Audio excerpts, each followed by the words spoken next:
What's up YouTube, ODST General back again with some Starship Simulator. I just wanted to tell you guys that the demo for Starship Simulator has released probably yesterday, depending on when you guys are seeing this, assuming I get it out when I hope to. Yeah, so the demos come out ahead of Steam NextFest. New things include the training modules, which I don't think were in the last time I did a video. I can't remember for certain, but I'm pretty sure these weren't in yet, which include training on bridge scanning, navigation, and engineering cold start sequence, which I think was actually temporarily taken offline. If we go into the game here, which will take a second to load, we've got a bunch of other new features to talk about. Now, there's a lot of changes that have happened over the last, 3 months since my last video. I am not going to cover all of it. There is a lot of changes, guys. Lots of new pieces of plating and everything, and since the creator Dan is very, very meticulous, he details pretty much every change he makes to the ship in his patch notes, much to his credit. But it is a lot to cover for me as a content creator to keep this limited time, because otherwise I would be here for half a day telling you guys all of the individual changes for every single wire and everything like that. Okay, so here we are on the ship. Now, if you look in the lower left-hand corner, you can see Ava is talking to us saying we've boarded the ship. Ava is the new AI companion for the ship. She's been tied in. She wasn't working last I tried here. I'm not going to, because I was trying on this version. It didn't seem to want to cooperate. She had ChatGPT tied in, and so she would actually respond to you and stuff, but it was all just random responses, so there wasn't any factual information about the game or the universe or anything available in there, but it was just kind of a fun little thing that they added in. As far as the bridge hasn't seen too many changes. The only change that's kind of a negative on the bridge is that the armor plating that would come up on the windows has been disabled.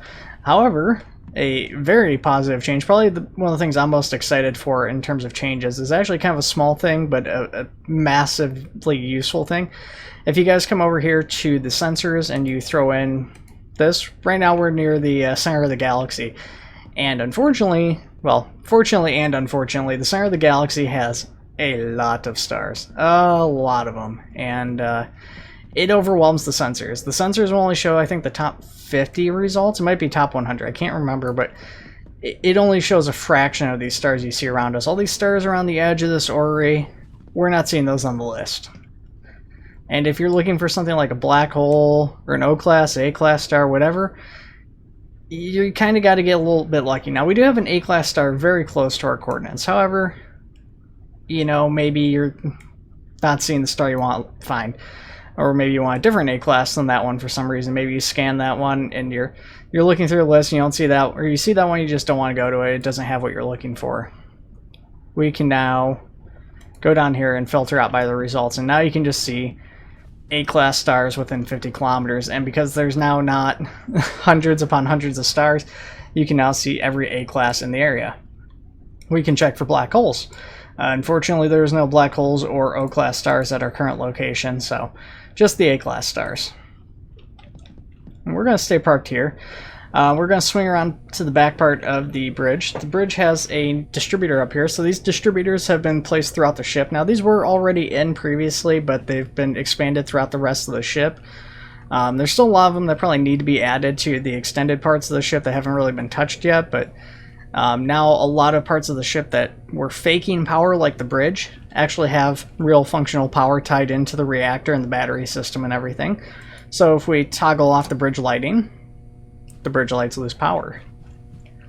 A-deck, the rest of the A-deck is tied up to separate power line, which is on this distributor as well. But the bridge can lose power, can keep power while the rest of the ship goes offline, depending on the scenario and what's getting damaged. Kind of a scary one potentially, but also really fun, is if you go to bridge hardware and tick that off, all of the consoles lose power. So we don't have sensors, we don't have helm control, we don't have emergency lighting or whatever other function would be eventually tied to that. All of that is offline when bridge hardware is offline. And then you've got different quarters or sections of the ship with individual power and stuff. I'm not going to toggle each and every single one of these switches. There is a lot of those. There's something like, I think 104 electrical distribution boxes were added to the ship or something. I'm not even sure if that's the total number. That was one of the patch notes. More might have been added since then.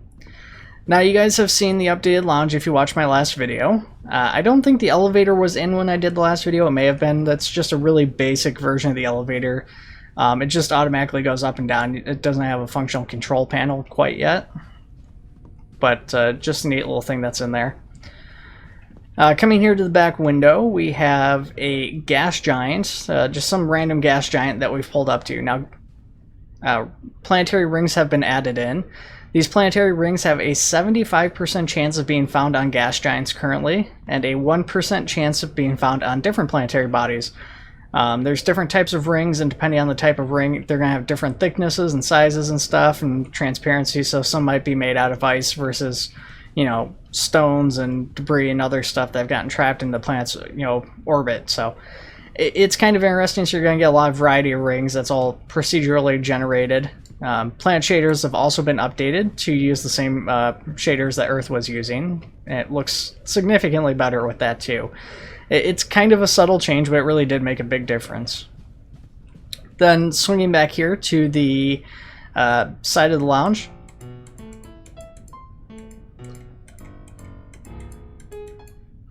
I don't know how to play piano, but a piano was added in. It is functional. So if you know how to play piano, you can kind of do a tune in here. It's a little bit easier said than done, because right now it's completely reliant on clicking the right keys with it, which is kind of tricky, and even more so in multiplayer. But it is fun. Now, swinging around to B deck, we've previously shown off the updated VIP quarters, or at least the framework for them. But now a new room has been opened up. This is a 2-story room on B deck in the center of the ship. And this will eventually be the server room. So the server room is not really implemented yet, obviously. It's just a basic ramp and cutout, but this will be where the ship's computer and all of the information, everything that the ship has learned or contains, will be stored in that room. So it's eventually going to be a very important room. Elevators have been filled in with a temporary elevator placeholder. Of course, there's no buttons or anything in there, so this is very much non-functional. So unfortunately, we're going to have to take the stairs down instead of the express flight that I prefer to take.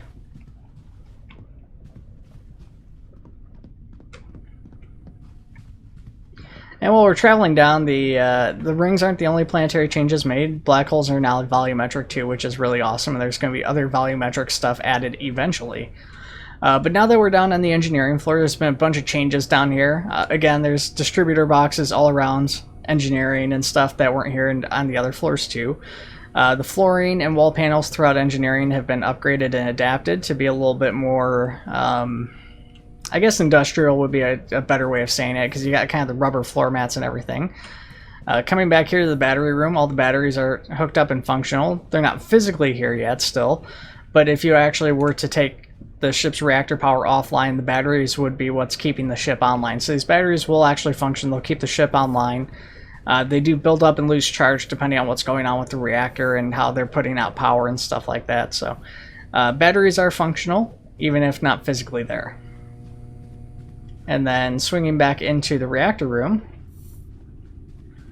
the reactor itself has seen some cosmetic upgrades. And then there's also been some changes to the actual physical layout of the reactor room. There was at one point a balcony here that extended out. That balcony has been removed. Originally, the console that was down there was up here on this balcony. So this has been instead replaced by a number of smaller balconies, which will allow you to access basically these little pylons on the end of the reactor and replace those as need be. I can't remember what those are supposed to be for. There's some sort of, like, I don't think they were cooling rods, but maybe that is what they are. But you'll be able to actually access these from these little balcony points and take them on and off as need be to replace them. And then going down to the base here. We have the console down here. This has gotten updated a bit. So you can start and stop fusion. This is, of course, again, still just a placeholder. On the most recent updated version of this is completely different than what you see here. Coming around to the other side, we have a reactor main bus, which has your battery feed and all this other stuff, most of which is not functional right now. So like the sublight propulsion, shield systems, weapon systems, and FTL, all that stuff is offline. It's not tied into power quite yet. And then if we come over here, you have the individual controls for that stuff. So if we go over here, we've got sublight propulsion, and you can see port main engine, starboard main engine, RCS thrusters. For weapon systems, you have forward, starboard, aft, and port weapons arrays. FTL system, you've got forward FTL system, starboard, aft, and port. And then shields also, again, based into the different sectors of the ship. Here you have your main battery controls for the various battery sections throughout the ship. And then this, for instance, is going to be a starboard quadrant for the deck distribution controls for each individual deck. And then also the starboard controls for specific things. So this is the G deck starboard one. So, well, this controls every deck. This one would control just G deck. And then there's going to be one of these on each deck going up. And this is going to be like the reactor room supply. But you won't really see anything with it.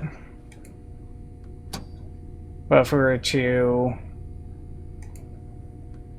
do this, I do believe that should be the power for that one. Actually, it's going to still be powered because of the batteries and stuff, so silly me.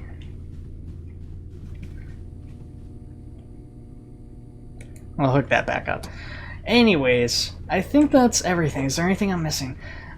I think that's everything from the past 3 months. It doesn't seem like a lot. I obviously tried to cover it very quickly. Like I said, I only covered a fraction of what's done, and it doesn't really cover all the massive changes and all the underlying code changes and stuff. Because again, unfortunately, while a lot of code and stuff has been changed, it is really hard to show that stuff off. I did forget to show off the maintenance tunnels. These were work in progress when I did my last video, so these were in the beginning stages of getting overhauled. So we have new catwalks that go throughout the maintenance areas, new lighting throughout it, and much easier to access and traverse the ship through these maintenance halls. And so these kind of go up throughout the different areas. So this is the F deck, and this will take us out by the batteries. Or you can continue on further back and go out to the further ends of the ship. Again, these areas aren't fleshed out at all, so you can access them now, which you couldn't in the previous demo, but there isn't anything to really do out there. The front of the ship and the back of the ship with the shuttle bay, and then the will eventually be the little park or whatever with the big observation windows, are kind of neat areas to visit just because they do make for kind of a great view. But there is not much else going on in those areas. They're very, very, very basic.